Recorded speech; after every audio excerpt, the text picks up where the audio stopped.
સ્વાગત છે। અમદાવાદ સહિત રાજ્યની સ્કૂલો અને કોર્ટોને ધમકીભર્યો મેલ કરનાર સૌરભ વિશ્વાસની પશ્ચિમ બંગાળથી કરાઈ ધરપકડ। અમદાવાદ સહિત રાજ્યની સ્કૂલ અને નીચલી અદાલતોને છેલ્લા 1 વર્ષથી ધમકીભર્યો ઈમેલ મળી રહ્યા હતા, જે મામલે પોલીસે પશ્ચિમ બંગાળમાંથી સૌરભ વિશ્વાસ નામના આરોપીની ધરપકડ કરી છે। આરોપી છેલ્લા 5 વર્ષથી ભારતમાં રહેતો હતો, બાંગ્લાદેશમાં સાયબર કેફે ચલાવતો હતો, જે નાના મોટા કોર્સ પણ લોકોને શીખવતો હતો। આરોપીએ ધોરણ 12 સુધીનો અભ્યાસ કર્યો છે, પરંતુ આરોપીએ સાયબરને લગતા ઓનલાઈન કોર્સ પણ કર્યા છે। 1 વર્ષથી કેટલા બધા સ્કૂલો, એરપોર્ટ, કોર્ટ સંકુલમાં અલગ અલગ મેલ આઈડીથી બોમ્બની ધમકીઓ મળતી હોય છે।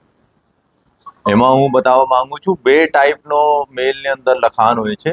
એક હોય છે જેમાં તમિલનાડુ, ચેન્નઈ બાબતમાં લખતા હોય છે કે ભાઈ એના જોડે મારઝૂડ થઈ અને આ ડીએમકે અને એના બીજાનો એમાં આરોપી નથી બનાવ્યો, એના કારણે અમે ધમકી આપીએ છીએ અને આપ લોગ બધા જિમ્મેવાર થશો।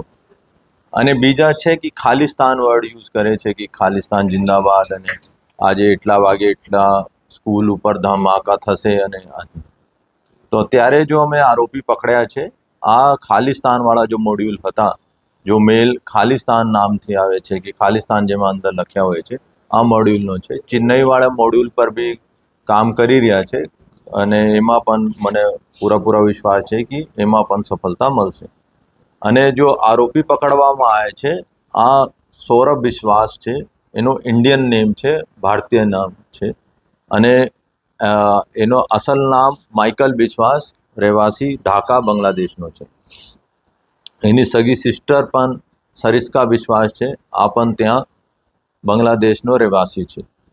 છેલ્લા 5-6 વર્ષથી આ ભારતમાં રહેતો હતો અને અમે એનો ટ્રેક કરીને બાંગ્લાદેશ બોર્ડર પાસે 24 પરગના જિલ્લા છે, ત્યાં એના જે ઝોન છે એના નીચે બોનગાંવ જિલ્લા છે, ત્યાંથી અમે એનો પકડવામાં સફળતા મળી હતી અને ત્યાં અમે કોર્ટમાં પ્રોડ્યુસ કરીને ટ્રાન્ઝિટ રિમાન્ડ મેળવ્યા હતા અને અહીંયા અમે 10 દિવસની રિમાન્ડ મેળવી છે।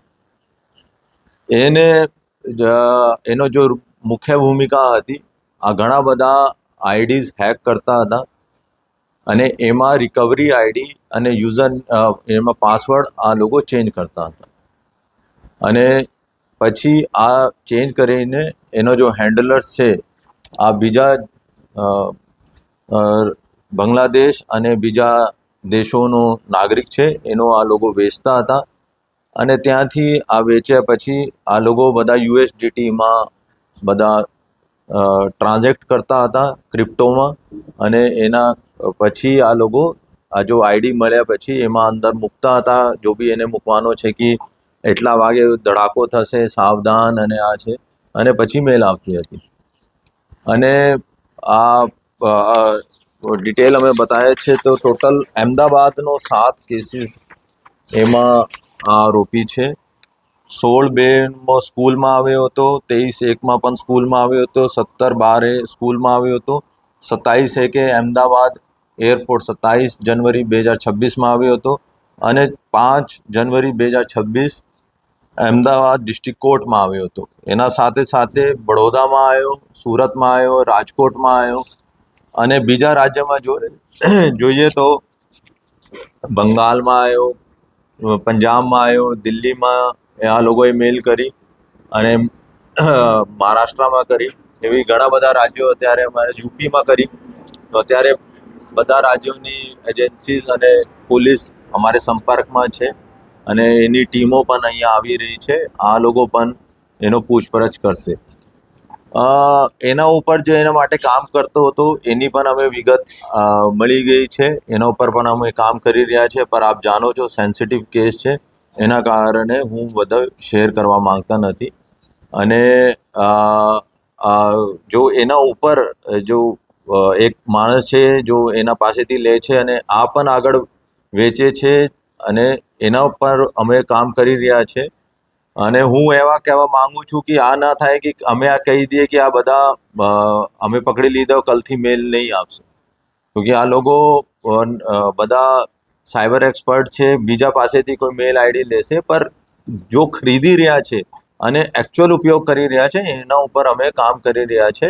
ક્યોંકि આપ સમજો છો બધા VPN, પ્રોક્સી IP બધા આ લોકો અને બીજા દેશોથી આ લોકો VPN વાપરે છે અને અમે બીજા દેશોની એજન્સીઝનો પણ સંપર્ક કરી રહ્યા છે. જેવી રીતે માહિતી આવશે એવી રીતે અમે રિઝોલ્વ કરશું. પર અહીંયા સુધી પહોંચવામાં પણ અમારી ક્રાઇમ બ્રાન્ચ અને સાયબર બ્રાન્ચની બહુ મહેનત હતી અને આ લોકો પાસે અમે 15 દિવસ પહેલાં પહોંચી ગયા હતા. પર એના પાસેથી અમે ટ્રાન્ઝેક્ટ કર્યો, અમે પણ એના USDTમાં પૈસા મોકલ્યા અને એને અમે ID આપ્યો અને આ ID જો આપ્યો એનાથી એક દિવસ પછી મહારાષ્ટ્રમાં મેલ પણ થઈ. તો એમાં ફિર અમે લોગિન કરીને જોયો કે કેવી રીતે પેટર્ન છે, કોણ અંદર શું મૂકે છે, કોણ એનો આદેશ આપે છે કે આ ઈમેલ ID ઉપર મેલ કરી દો. આ બધું વિગતો અમારી પાસે આવી ગઈ છે અને અહીંયા સુધી પહોંચવામાં પણ બહુ મુશ્કેલી હતી ક્યોંકિ આ લોકો પણ VPN અને પ્રોક્સી IP યુઝ કરતા હતા અને બધી ટ્રાન્ઝેક્શન્સ પણ આ લોકો USDTમાં કરતા હતા. તેમ છતાં આપણે કહીએ કે ભાઈ 100 વાર આ લોકો સતર્ક હતા. એક નાની ભૂલને કારણે એનો જો મુખ્ય કડી હતી અમે મળી ગઈ હતી. એના આધારે અમારી પોલીસને સફળતા મળી છે. હું કહી શકું કે બધા રાજ્યની પોલીસ અને બીજા એજન્સીસ પણ એના કામ કરતી હતી, પર અમારે સાયબર અને ક્રાઇમ એમાં સફળતા મળી છે. આ એક મોટી વાત છે. અને અમે બીજા મોડ્યુલ પહેલાં પણ ચેન્નઈનો એક મોડ્યુલ હતા જોશી ડીલા, જો થ્રેટ મેલ કરતી હતી, જ્યારે એરલાઇન ક્રેશમાં પણ એને મેલ કરી હતી. એનો પકડવામાં પણ અમારી અમદાવાદ સાયબર પોલીસને સફળતા મળી હતી અને આ મોડ્યુલમાં પણ બસ્ટ કરવામાં અમદાવાદ સાયબર પોલીસનો મુખ્ય ભૂમિકા રહી છે.